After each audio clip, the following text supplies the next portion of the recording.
నా పేరు వివేక్. నా వయసు 28. మాది మహబూబ్ నగర్ జిల్లాలోని కొత్తపల్లి గ్రామం. వృత్తిరీత్యా నేను ఒక జిమ్ కోచ్ని. కొత్తపల్లికి దగ్గర్లో ఉన్న చంద్రగిరిలో నా సొంత జిమ్ ఉంది. నా జిమ్ ఉదయం 6 గంటల నుండి రాత్రి 10 గంటల వరకు తెరిచే ఉంటుంది. రోజూ నా దగ్గరకు చాలా మంది స్టూడెంట్స్ వచ్చి జిమ్ ఎక్సర్సైజ్ పాఠాలు నేర్చుకుని వెళుతూ ఉండేవారు. అలా రోజులు బోరింగ్గా గడిచిపోతుండగా నాకు పరిచయం అయ్యారు సరోజ ఆంటీ. మా జిమ్ పక్కనే ఉన్న టైపింగ్ ఇన్స్టిట్యూట్లో ఆమె టైపింగ్ నేర్చుకోవడానికి రోజూ వచ్చేవారు. మొదట్లో ఆమె ఎవరితోనూ మాట్లాడకుండా తన పని తాను చూసుకుని వెళ్ళిపోయేవారు. చూసి నవ్వినా కూడా పట్టించుకునేవారు కాదు. ఒకవేళ అందగత్తె కదా, అందుకే కాస్త పొగరు కూడా ఉందేమో అనుకునేవాడిని. అయితే ఒకరోజు సరోజ ఆంటీ తన టైపింగ్ క్లాస్ పూర్తి చేసుకుని వెళుతూ తన పర్సు కింద పడిపోవడాన్ని గమనించకుండా వెళ్ళిపోయారు. అది చూసిన నేను ఆ పర్సును తీసి ఆమెకు అందించాను. దానికి ఆమె, చాలా థాంక్స్ అండి అని కృతజ్ఞతలు తెలిపారు. దానిదేముందండి, మీ వస్తువు కింద పడిపోతే నాకు దొరికింది, తిరిగి మీకే ఇచ్చాను. ఇందులో నా గొప్పతనం ఏముంది అని అన్నాను. దానికి ఆమె, అలా కాదు అండి, అందులో చాలా డబ్బులు ఉన్నాయి. వస్తువు దొరికినా కూడా తిరిగి ఇచ్చే మంచి మనసు అందరికీ ఉండదు కదండి అని నన్ను పొగడసాగారు. అలా మా మధ్య మాటల పరిచయం ఏర్పడింది. కొద్ది రోజుల్లోనే మేము చాలా మంచి స్నేహితులం అయ్యాం. మా జిమ్ పక్కనే ఉన్న క్యాంటీన్లో అప్పుడప్పుడు ఇద్దరం టీ తాగుతూ సరదాగా కబుర్లు చెప్పుకునేవాళ్లం.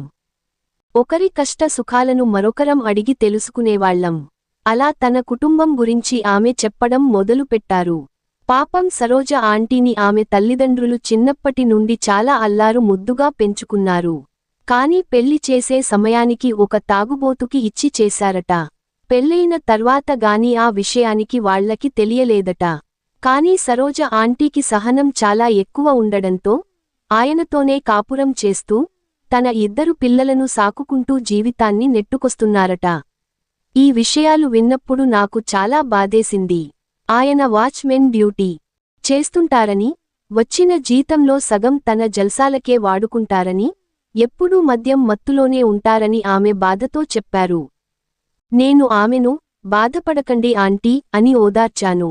అప్పుడు ఆమె, పోనీలే, నా కష్టాలన్నీ నీకెందుకు చెప్పి బాధపెట్టడం అంటూ ఆ ఆదివారం తన పుట్టినరోజు అని చెప్పి భోజనానికి ఇంటికి రమ్మని ఆహ్వానించారు. నేను, సరే, తప్పకుండా వస్తాను. ఆదివారం జిమ్ కూడా మూసే ఉంటుంది కదా అని చెప్పాను. అనుకున్నట్టే ఆ ఆదివారం నేను సరోజ ఆంటీ ఇంటికి మధ్యాహ్నం భోజనానికి వెళ్లాను. ఆమె ఇంటి కాలింగ్ బెల్ ప్రెస్ చేశాను. సరోజ ఆంటీ తలుపు తీశారు.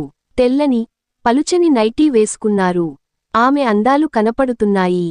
ఏంటి ఆంటీ, ఇంట్లో మీ ఆయన, పిల్లలు ఎవరూ లేరు అని అడిగాను. దానికి ఆమె, ఈరోజు మా ఆయన డ్యూటీలో ఉన్నారు, రాత్రికి వస్తారు.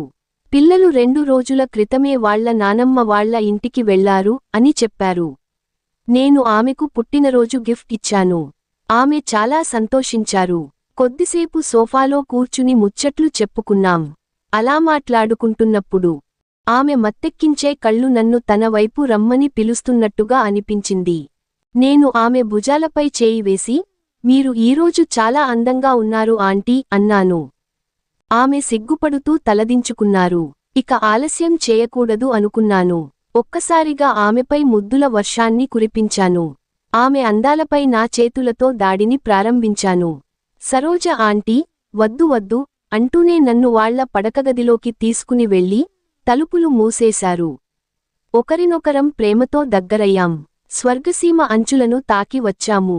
అలా ఆ పూటంతా నేను సరోజ ఆంటీతో అన్ని రకాల ఆసనాలను వేయించాను. ఆమె భర్త ద్వారా పొందుతున్న బాధలకు నేను ఓదార్పును కలిగించాను.